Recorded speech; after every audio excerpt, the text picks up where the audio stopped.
என்னுடைய ஆசீர்வாதம் என்னை நம்புற அத்தனை பேருக்கும் உண்டு. என்னுடைய ஆசீர்வாதம் என்னை நம்புற அத்தனை பேருக்கும் உண்டு. சீரர்களா இருக்குன்னா பாடம் பண்ணும்போது இது பண்ணும்போது ஐயா வந்து உதவி பண்ணுவாங்க. போய் அவங்க இதுல போய் எனக்கு உதவி பண்ணுவாங்க. அப்ப நீங்க நாங்க பண்ணும்போது நீங்க வந்து எங்களுக்கு உதவி பண்ணீங்கன்னா அப்படின்னு அது வந்து ஐயா என்ன பண்ணுவாங்க, அதாவது நீ எந்த அளவு நண்பரையோ அதுக்குள்ள உனக்குள்ள இருந்த இயல்பு சரி மனமே குரு.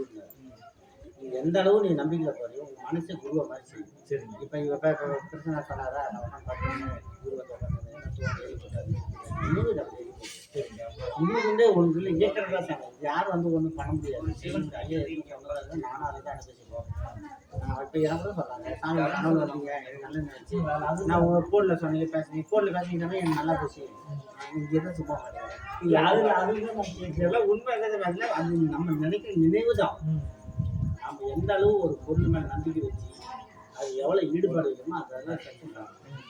அது சந்தேகப்பட ஒன்றும் ஆகக்கூடாது. சந்தேகம் இல்லையா அது அது மாதிரி நாங்கள் நினைக்கும்போது உங்களுக்கு அந்த சிம்டம்ஸ் வரும். அது ஏதோ ஒரு தாண்டி பண்ண வச்சுருக்கேன். இந்த திடீர்னு ஃபோன் பண்ணுவாங்க நான் திடீர்னு பண்ணுவேன் சாமி இப்போ தான் நினச்சிட்டேன் தானாக நடக்குது. நம்ம எல்லாமே இயற்கையாக நடக்குது தான் சார். அது ஒன்றுக்கு ஒன்று லிங்க் தானாக அமையும். அதெல்லாம் தானாக அந்த வழி நடக்கும். நாம நினைச்சோம் நீங்கள் நினைச்சோம் ஒன்றும் எவ்வளோ நம்பிக்கை வைக்கணுமோ அது குரு வழிகாட்டும்.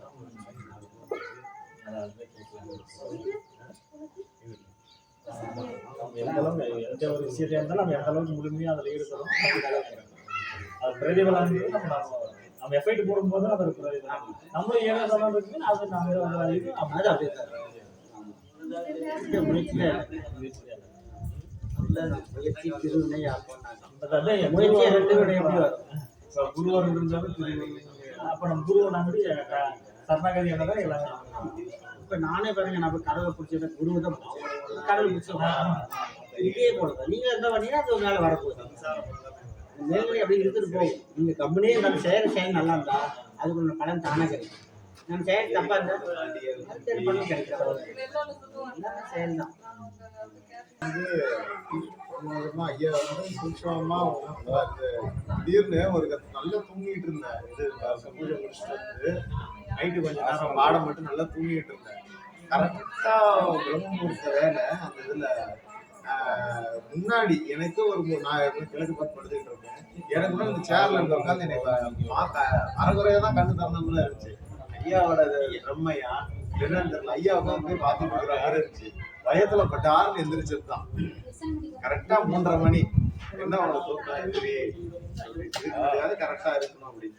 அப்புறமேட்டு தான் கொஞ்சம் கொஞ்சமா தெரியும் ஒரு குரு கிட்ட எப்படி இருக்கணும், ஒரு குரு கிட்ட என்ன இது பண்ணணும் சொன்னாங்க. இதெல்லாம் சுவாமி வந்து குருவை பார்க்கும் போதும் குழந்தையை பார்க்கும் போதும் வெறுமையோட போனா அதே பாவம் செய்யணும்.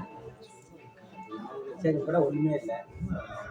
ஏன்னா ஒரு குரு வந்து இறைவன் நம்பியிருப்பாரு, ஒரு சிஷ்யன் குருவை மட்டுமே நம்பியிருப்பாங்க. நம்ம ஐயாவுமே அவர் குரு இவரு தான் எல்லாமே படிமுறைகளுமே போய் அப்படி செஞ்சவங்க தான் ராகவேந்திரர், விவேகானந்தர் இவங்க மாதிரி. அதனாலதான் விவேகானந்தர் ராமகிருஷ்ணரோட விவேகானந்தருக்கு பக்தர்கள் ஜாஸ்தி.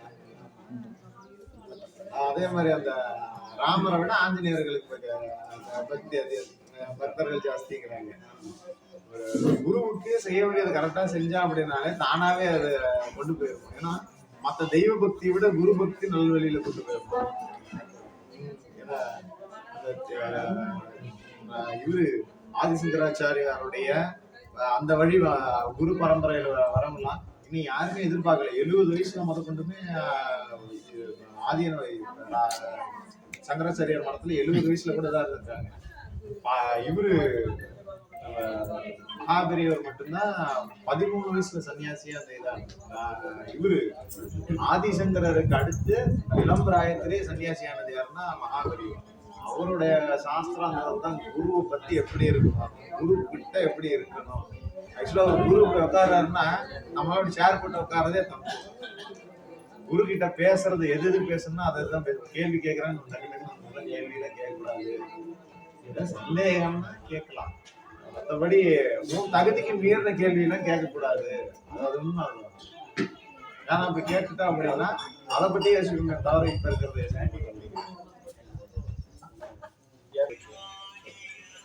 சாமி இந்த சிலையை வந்து செஞ்சு கொண்டாந்து கங்கையில் 24 நாள் நெல்லுல 24 அது அதாவது எப்படின்னா அந்த தண்ணி நானும் வந்து இந்த கோயில் கட்டி ஐயா சொல்லி கேட்டதை நான் உங்களுக்கு சொல்கிறேன்.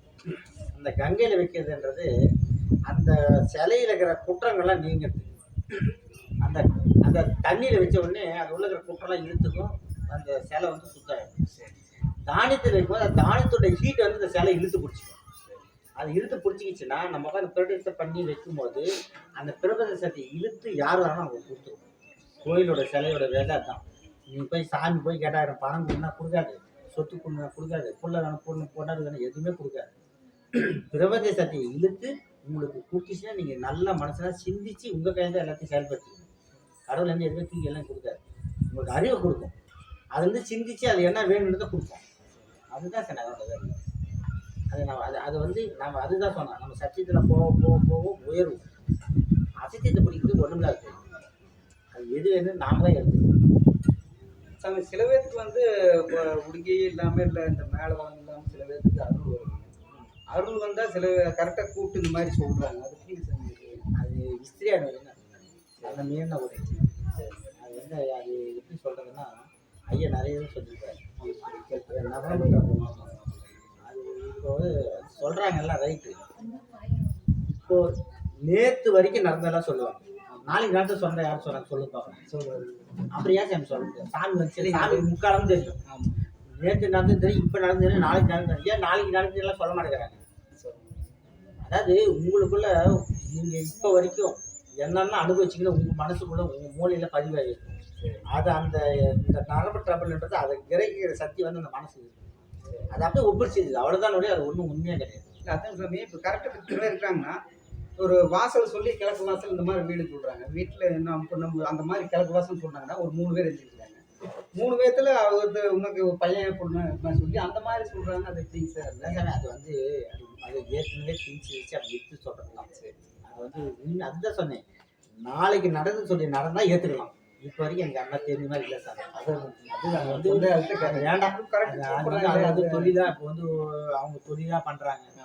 இப்படி வந்து ஒரு பயமுறுத்தி நான் இதை பண்ணி தரேன் அதை பண்ணி தரேன் காசு கொடு அதுக்கு ஒரு ஒருத்தர் 100 ரூபா கொடுன்னு கேட்டால் அவன் தரமாட்டாரு.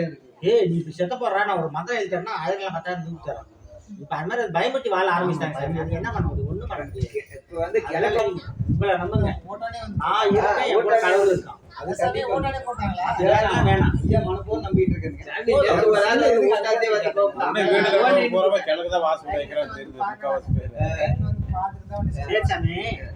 எல்லாம் கிழக்கு வாசல் தான் நல்லது, வடக்கு வாசல் தான் நல்லதுன்றான். தெற்குறவன் கெட்டு போயிட்டானா, மேற்கு நாசமா போயிட்டானா? அவனுடைய கர்மா அவனுடைய செயலுக்கு மாதிரி எல்லாம் இருக்காங்க. சொல்ல போனா இப்ப பூமி வந்து உருண்டை, சூரியன் வந்து பிடிக்குது. பூமி திரும்ப மாறுது. எங்க கிழக்கு வந்து மாறுது யோசிச்சு பாருங்க. இப்ப கிழக்கு எதுன்னு சொன்னா சூரியன் எங்க அதுதான் கிழக்கு. காலையில இங்க வந்து அதுதான் கிழக்கு, இப்ப இங்க இருந்தா இதுதான் கிழக்கு. அப்படி எங்க எது உண்மை சொல்லுங்க? நம்ம ஊருக்கு ஒரு பக்கம் தெரியுது, இன்னொரு பக்கம் அதே சூரியன் இன்னொரு பக்கம் தெரியுது. பூமி உருள அந்த சூரியன் ஒரே தலக்குது, அது உருள மாறிக்குது, தசையே கிடையாது.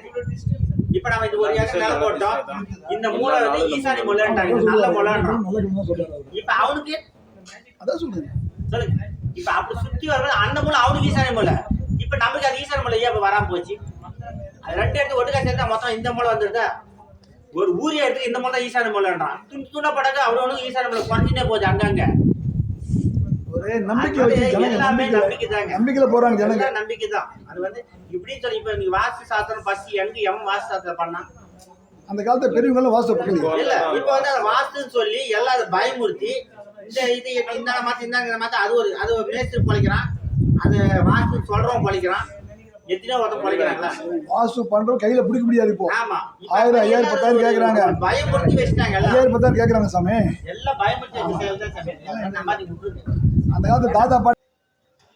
ஒவ்வொரு மாதமும் பௌர்ணமி அன்று நமது தர்மபுரி ஆசிரமத்தில் உபதேசம் மற்றும் அன்னதானம் ஆன்மீக வகுப்பு நடைபெறும் என்பதை தெரிவித்துக் கொள்கிறோம்.